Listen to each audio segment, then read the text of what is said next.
DG বা SP, DG বা CP তারা পোশাক পরে বা পদে আছে সেই অবস্থায় কি করে একটা প্রাইভেট সংস্থার সেখানে গিয়ে পাহারাদার হতে পারে? মন্ত্রী না মর্যাদা, পদমর্যাদার কোনো দাম নেই, তিনি আলফাল কথা বলে বলে বেড়ান। মুখ্যমন্ত্রী সুলভ কোনো আচরণ বাংলার মানুষ তার কাছে বিগত কয়েক বছর ধরে পাচ্ছে না। আপনারা আইপিএস, আপনারা সাধারণ কনস্টেবলের মতো কাজ করছেন কেন? এটা তো সম্ভব নয়, এটা আইন স্বীকৃত নয়, সুতরাং পুলিশি ল স্বীকৃত নয়। মমতা ব্যানার্জি জানে ওই ফাইলের ভিতরে প্রাণ ভোমরা আছে তৃণমূল কংগ্রেসের। ওই ফাইলটা জনসমক্ষে প্রকাশিত হলেই পরিষ্কার করে বুঝতে পারত কয়লার টাকা কোথায় গেছে, তার চাকরি চুরির টাকা ওখানে কত হিসেব আছে, কালীঘাটের কাকুর কাছ থেকে টাকাটা কার কাছে গেছে, সব ধরনের দুর্নীতির হিসেবটা ওই জায়গাটায় আছে। ছিনতাই করা ছাড়া অন্য কোনো কিছু নয়। এক কথায় বলা যায় ছিনতাই করে সেখান থেকে পালিয়ে বাঁচলো। কিন্তু পালিয়ে বাঁচলে কি হবে? মানুষের কাছে পরিষ্কার হয়ে গেছে এ রাজ্যের একজন মুখ্যমন্ত্রী এইরকম তার দপ্তর ছেড়ে, তার কাজকর্ম ছেড়ে সে সেখানে ঝগড়া মারামারি করে ওই ফাইল নিয়ে পালিয়ে আসে। ধাক্কা ধাক্কি করে ভিতরে ঢুকতেই হবে, কোনো উপায় নেই।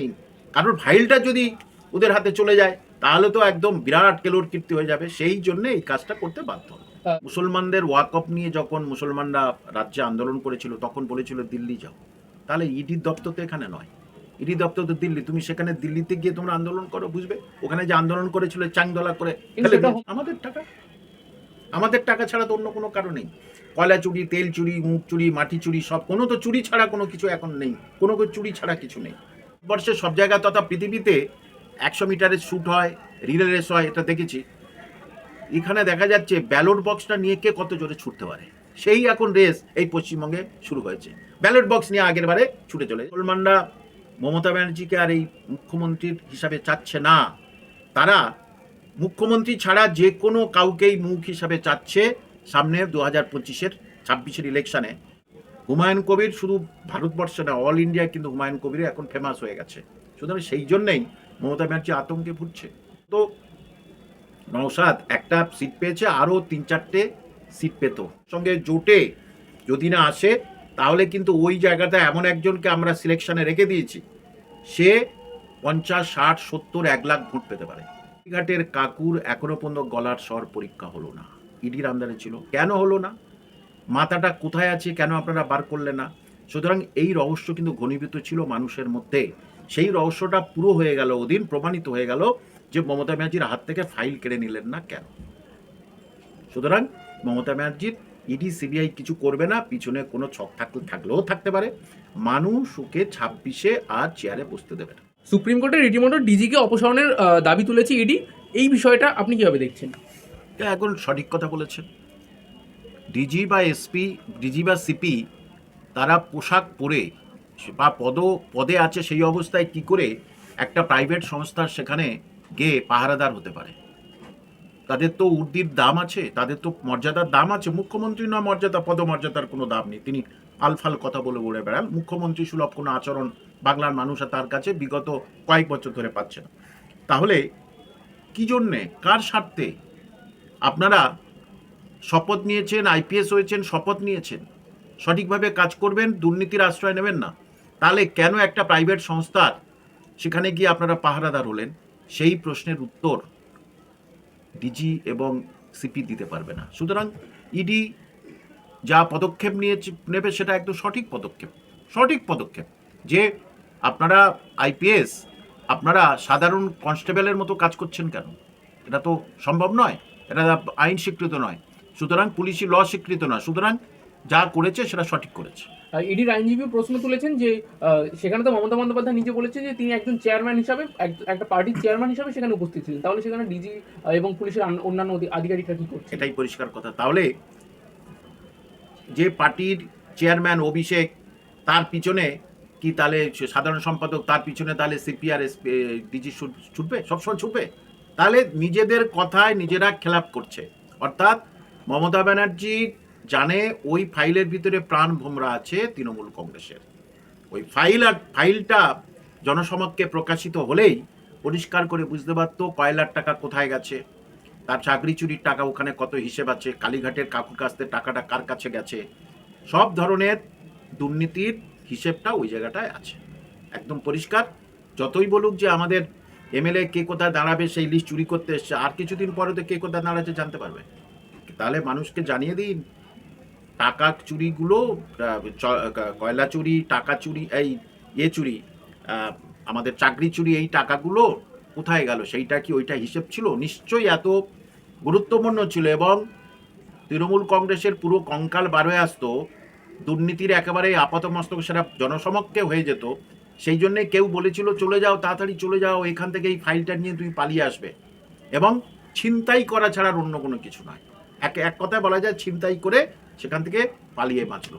কিন্তু পালিয়ে বাঁচলে কি হবে, মানুষের কাছে পরিষ্কার হয়ে গেছে 90% মানুষ তারা এইটার বিরোধিতা করেছে, মমতা ব্যানার্জির ফাইল চুরি করে নিয়ে আসাটা বিরোধিতা করেছে। তাহলে সে 10% মানুষ কারা যারা বিরোধিতা করছে না?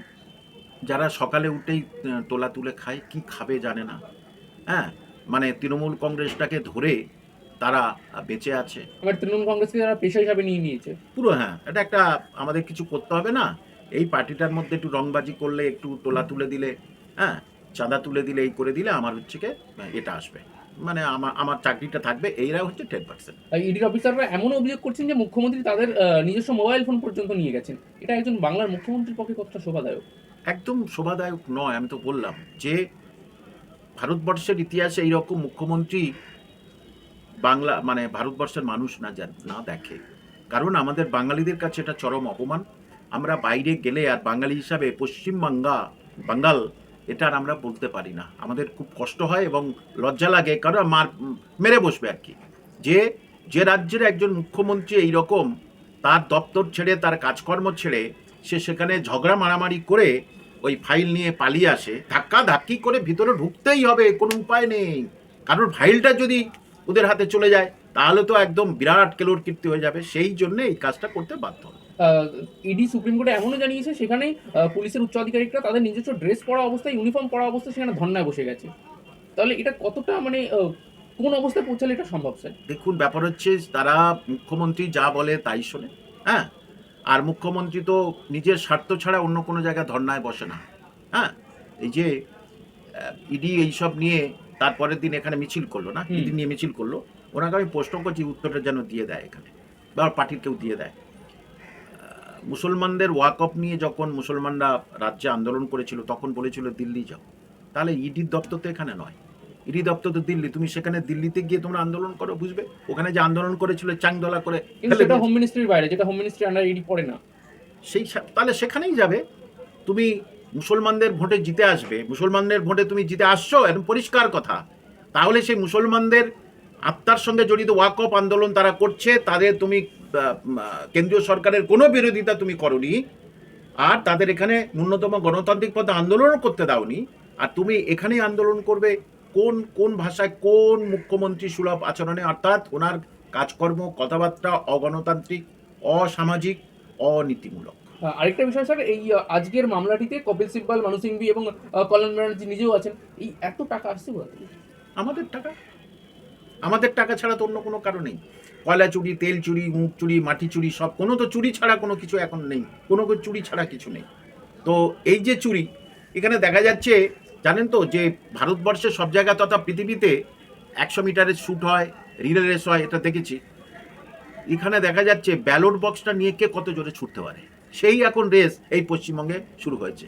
ব্যালট বক্স নিয়ে আগের বারে ছুটে চলে যায়, এবারে সামনে কত কি দেখবো, কারণ জানে তো মুসলমান ভোট চলে গেছে কিন্তু হুমায়ুন কবির অ্যান্ড অ্যালায়েন্সে, একেবারে আমি বলে দিচ্ছি, একেবারে চলে গেছে 5 to 10 কি 20% এখানে আছে মাত্র, সেইটা রাতের ঘুম পুরো চলে গেছে। এদিকে এসআইআরে সব শেষ, এদিকে এসআইআরে প্রায় সব শেষ, হ্যাঁ, এসআইআরে মুসলিম এলাকায় বেশি চিঠি চাপাটি যাচ্ছে, তাহলে যারা ওরা ভোট দিত আর ভোটও এমনি দিতেই পারবে না অনেকেই।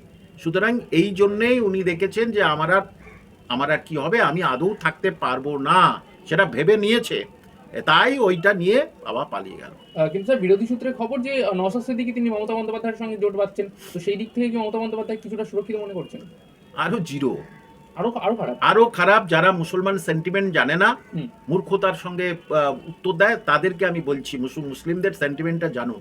আমি মুসলমানদের সেন্টিমেন্ট জেনেছি হুমায়ুন কবিরকে সাহায্য করার সময়, যে মুসলমানরা মমতা ব্যানার্জিকে আর এই মুখ্যমন্ত্রীর হিসাবে চাচ্ছে না, তারা মুখ্যমন্ত্রী ছাড়া যে কোনো কাউকেই মুখ হিসাবে চাচ্ছে সামনে 2025-26 ইলেকশনে।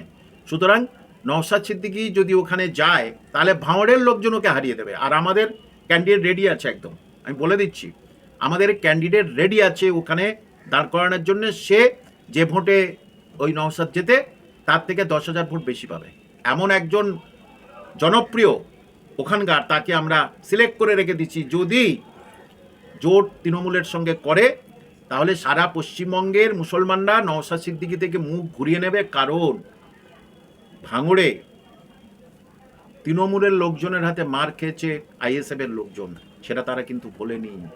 যে জোটের জন্যে সিপিএম কংগ্রেসের জোট কিন্তু সাকসেসফুল হয়নি, তার কারণ যে ভোটে দাঁড়িয়েছে দেখেছে ওই তো আমার বাবাকে মেরেছিল, ওই তো আমার দাদাকে মেরেছিল। সেই জন্য সিপিএম কংগ্রেস যেমন আনসাকসেসফুল, সিপিএম বহুদিন পরে কংগ্রেস বুঝতে পেরেছে। তা নওশাদ যদি ওর ভিতরে যায় তাহলে নওশাদও বুঝতে পারবে।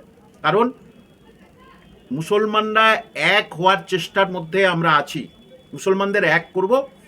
বিজেপির মতো এই রকম ধরনের উগ্র কথাবার্তাকে আটকানোর জন্যে, এবং মমতা ব্যানার্জির যে বিজেপির থেকে একটু পেছনে আছে, মানে ঘোমটা পড়ে আছে আর কি, কিন্তু মুসলমানের শত্রু, এদেরকে আটকানোর জন্যে, অর্থাৎ হুমায়ুন কবির অ্যান্ড গ্রুপ যে ভোটটা পাবে 60 থেকে 90টা যে সিট পাবে সেটা ছাড়া কেউ কিন্তু সরকার গঠন করতে পারবে না। তখন আমাদের একটা মারাত্মক সে থাকবে যে সাম্প্রদায়িক সম্প্রীতি বজায় রাখতে হবে। চাকরি বাকরির পরীক্ষা বছরে একটা করে না, দুটো করে, বছরে দুটো করে পরীক্ষা হবে। স্কুল সার্ভিস দুটো হবে, একটা জানুয়ারি একটা জুলাই। প্রাইমারি দুবার হবে, জানুয়ারি জুলাই। এরকম ধরনের স্ট্র্যাটেজি যদি আমাদের জোটটা ঠিকভাবে হয়, সেখানে নওশাদ এই করছে যে মুসলমানের ভোট কিছুটা সরিয়ে নিচ্ছে। এমনিতে 2% ভোট পায়, 2 কি 3% ভোট পায়, তার আবার ভোটের দাম নাকি, ওই ওখানে ছাড়া তার জিততে পারেনি। এখন মানুষ হুমায়ুন কবির শুধু ভারতবর্ষে না, অল ইন্ডিয়ায় কিন্তু হুমায়ুন কবির এখন ফেমাস হয়ে গেছে। সুতরাং সেই জন্যেই মমতা ব্যানার্জি আতঙ্কে ভুগছে। অন্তত নওশাদ একটা সিট পেয়েছে, আরও 3-4টে সিট পেত আমাদের সৌজন্যে। সে নিজেরটা তো হারাবেই। আমরা বলি নিজেকে আমরা কথা দিচ্ছি আপনি মিলিয়ে নেবেন আমাদের সঙ্গে জোটে, যদি না আসে তাহলে কিন্তু ওই জায়গাটা এমন একজনকে আমরা সিলেকশনে রেখে দিয়েছি, সে 50, 60, 70, 1 লাখ ভোট পেতে পারে। তাহলে যাবে কোথায়? এই আইপ্যাক কাণ্ডে একটা দুটি পরিস্থিতি সৃষ্টি হয়েছে, দুটি দল তৈরি হয়েছে বলা চলে। একটি দল মনে করছেন মমতা বন্দ্যোপাধ্যায় এর পরেও নিস্তার পেয়ে যাবেন, আরেকটি দল মনে করছেন মমতা বন্দ্যোপাধ্যায় তেমন কিছু হবে না। আপনি কোন দলে আছেন? দেখুন, আমি যেটা আছি যে মমতা ব্যানার্জির কিছু হবে না, ইডি সিবিআই কিছু করতে পারবে না, মানুষই ওকে নামাবে ওখান থেকে। তার কারণ কি বলুন তো? ইডির সামনে ফাইল নিয়ে চলে আসলো, তাহলে ইডি কি করছে বুঝতে পারলাম। জীবন কিশোর সার বাড়িতে গেল, ফোন চেতে ফোন সে জলে ফেলে দিল, তোমরা কেড়ে নাওনি কেন? প্রশ্ন এখানে আছে। যে জন্যেই কালীঘাটের কাকুর এখনো পর্যন্ত গলার স্বর পরীক্ষা হলো না, ইডির আমদানি ছিল, কেন হলো না?